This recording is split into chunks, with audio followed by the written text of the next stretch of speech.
Count them out. On to the Rutgers Scarlet Knights. We discussed really, really disappointing loss of their best linebacker, one of their best defensive players earlier. But the win total, I mean, it still has them right there in the middle of the pack in the Big Ten.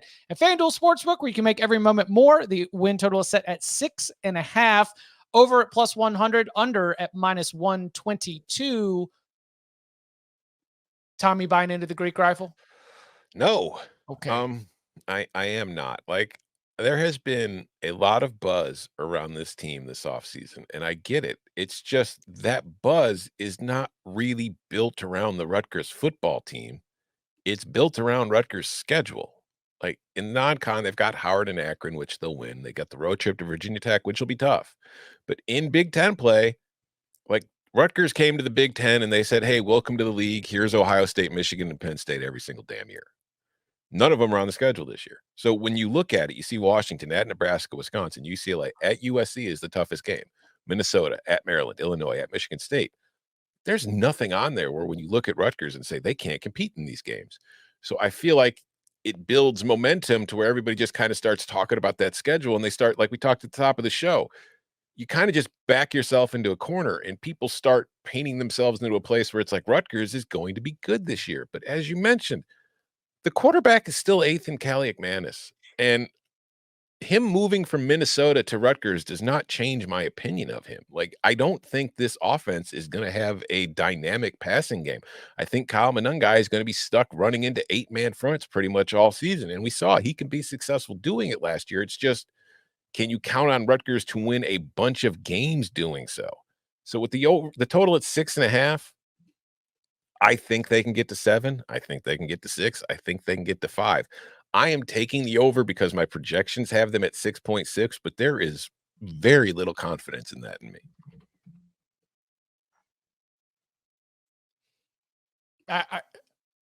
Bud's looking at numbers.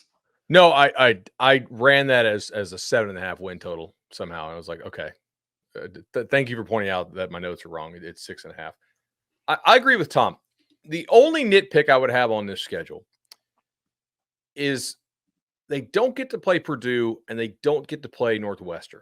And I think there is a chance that those are the two worst teams in the Big 12. I mean, it could be Washington, it could be UCLA, but like, I think the odds are that those are probably your two worst, right? Indiana fans are really thankful that their name has not been called during this segment. Win. I'm worried about some of these injuries, man. I do think there's a difference though, because the conversation reminded me of like what we talked about with North Carolina, like how easy the schedule was. And I do kind of trust this coaching staff to take care of business in the games that they should win.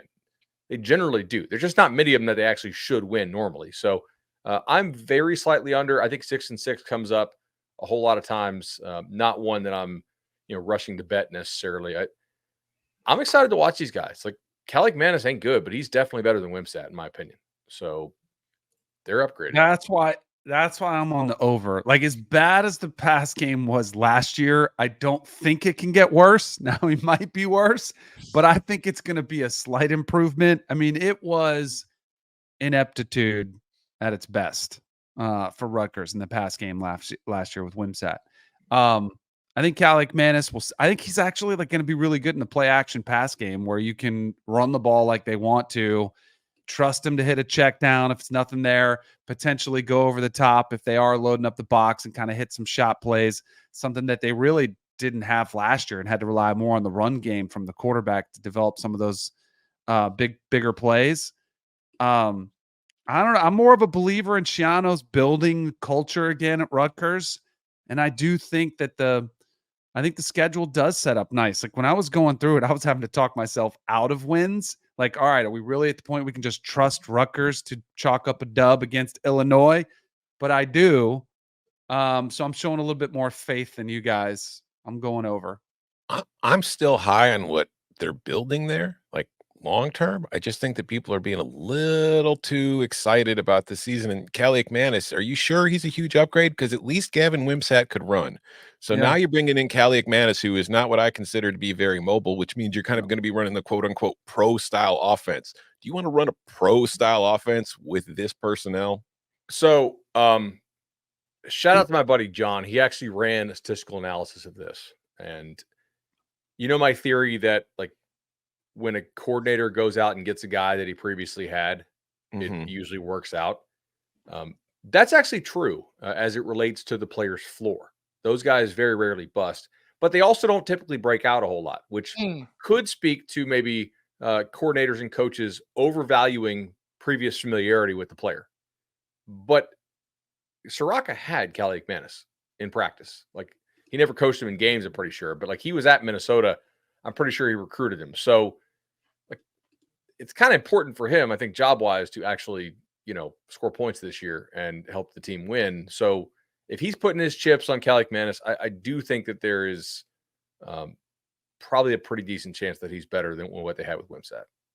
We'll get to answer this question more in full a little bit later. Are we sure Rutgers is can beat Washington?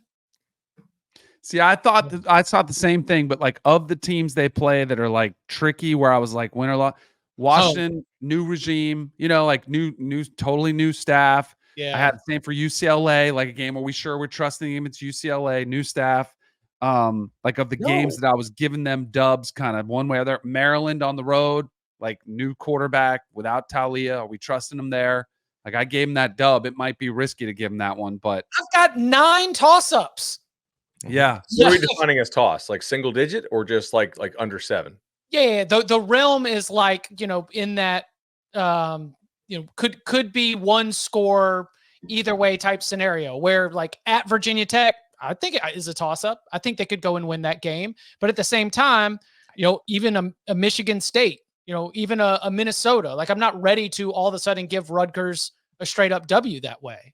So like the realm of results, the way that I see it, is extremely varied and may come down to injury luck and 1-score games. Totally agree. I have them with 8 toss-ups. And I mean, if we're defining that as under a touchdown, and there is some chance that Nebraska really has his act together, and then that trip to Lincoln is no longer a toss-up. I've got that as a toss-up right now. I had that as a loss for Rutgers. I do too. Correct. Yeah. Well, toss-up. Can I just not count today? All right. Vatek, definitely a toss-up. Yes. At USC. Disagree. Sorry, Sorry, not a toss-up. Loss for Rutgers. Yeah, right. Like the ones that are not toss-ups. Vatek, USC. Yeah, maybe. Yeah, Chip, I think we're on the same page. I just can't count. I'm kind of right on the 6.5. I will slightly lean to the under, but no real strong opinions on this one. They are a bowl team. I feel confident in saying they're going to get 6 wins. I have no idea which of those games it's going to be. Would not be surprised if they have 7 wins. And other than Howard and Akron, I don't know which of the other 5 are going to be to get us to 7. But definitely something to keep an eye on as they break in new quarterback and try to take a big step forward under Greg Schiano.